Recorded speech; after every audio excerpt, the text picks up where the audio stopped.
Hey everybody, Jimmy here. Welcome back to the channel. So in today's video, we're going to talk about what happened on Saturday with the attacks on the oil production in Saudi Arabia. So the Houthi rebels have come out and they have said that they claim responsibility for deploying about 10 drones to attack Saudi Aramco's oil production facilities in Saudi Arabia. So what Saudi Aramco has come out and said is that 5.7 million barrels a day of crude oil and natural gas production have been affected in these attacks. So what that has caused overall is a spike in crude oil and a spike in natural gas. If you look at /CL or /NG, you can see that we've had a jump in price, and specifically in natural gas, we saw a bump or a gap up in price this morning. The reason for all of this is because as a facility gets attacked, their production shuts down and some of their supply is lost. So this is going to cause an increase in price. Now, there's also a lot of concern about how quickly they can recover the facility and ultimately what the exact number is for lost oil and gas. As investors and people in the markets become uneasy or uncertain, this will tend to drive the price up because they know that supply has been greatly affected. Now, Saudi Aramco is about 10% of the world's production at about 100 million barrels a day of crude oil. So they're a huge player in the world economy in terms of crude oil and gas. Now, what we want to focus on specifically in this video is that pop in natural gas on /NG. We have to watch that closely because if Saudi Aramco does recover quickly, that pop could sort of be a false breakout and it could then sag back down. Now, there's one other thing that I want to show you in this video that's looming above price action that could help dictate when this price jump turns around and how significantly it turns around. And I'm going to show you that key indicator once we jump into the charts. So I just read an article about Saudi Aramco and it turns out they have about 200 million barrels in supply storage in Amsterdam, Japan, and China. So they have some reserve that they can put out, but it's not very much when you look at how much they produce per day, being 100 million barrels. So what we have to do is watch this situation closely. We need to know when they're going to be recovered, how quickly this is going to take place, and then are they able to get back up to full-scale production right away? If they can't, prices could linger higher, but if they get right back to production and sort of resolve the issue, then that could mean that prices could then come back down temporarily and find a bottom. So as always on this channel, we talk about not chasing spikes. Don't chase the price action. If something rips, we need to wait for that pullback and get confirmation before we get in. So don't be a chaser of this spike. And you're going to want to keep an eye on this one indicator that I'm about to show you in the charts. So with that, let's jump into the charts.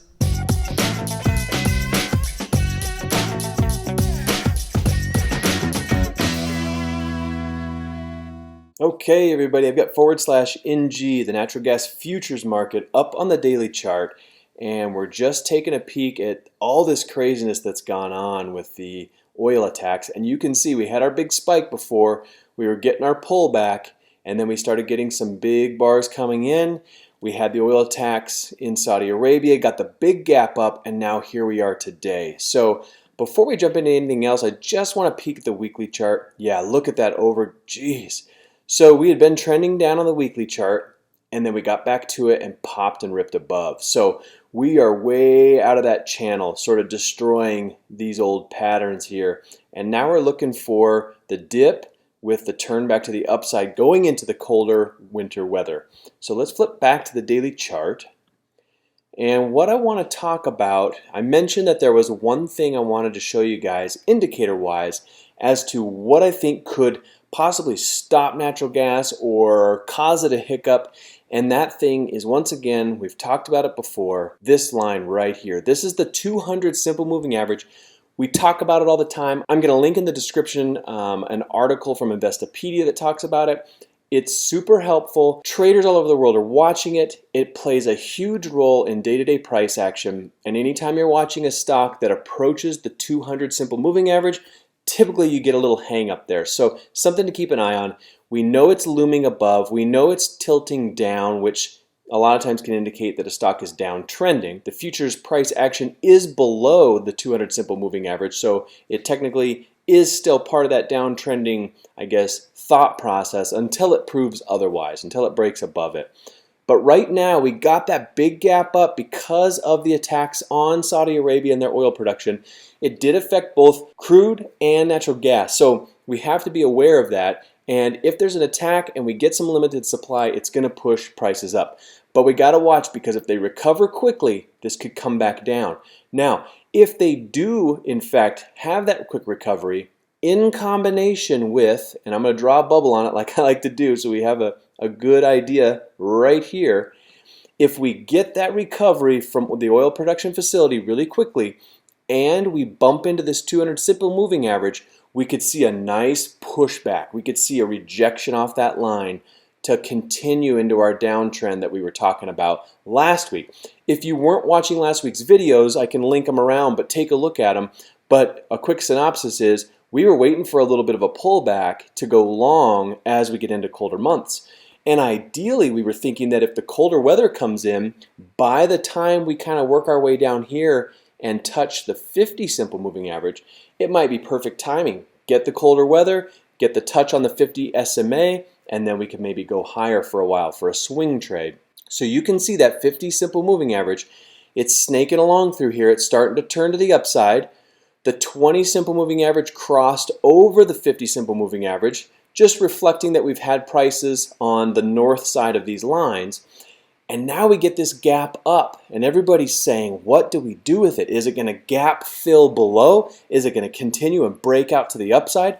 We don't know right now. We're at a very pivotal moment, a very exciting moment with natural gas, because this could greatly, this is going to impact UGAZ and DGAZ hugely, because we're either going to get continuation because of colder weather and decreased supply because of the attacks in Saudi Arabia, or we're going to get a recovery in Saudi Arabia, maybe a little continuation of warmer weather into the early fall, and a rejection off this 200 simple moving average.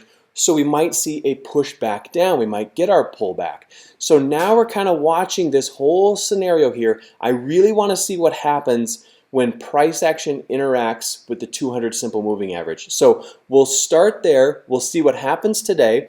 I'm going to update you guys again tomorrow, so turn on your bell notifications. And if you're new to the channel, consider subscribing. We'd love for you to be part of the Taking Trades family. We just broke 1,000 subscribers. In fact, almost to 1,200 subscribers. So join the family, turn on that bell notification, and I will update you almost every day or every other day on the status of the situation on natural gas and sort of the relation with crude oil production, more specifically about the tax that happened Saturday. So we'll keep an eye on this closely. I'm still waiting for that pullback. If we can get that pullback back down into these levels or back down into this 50 simple moving average, I'm going to feel more comfortable about going long on that and determining officially that we're in an uptrend.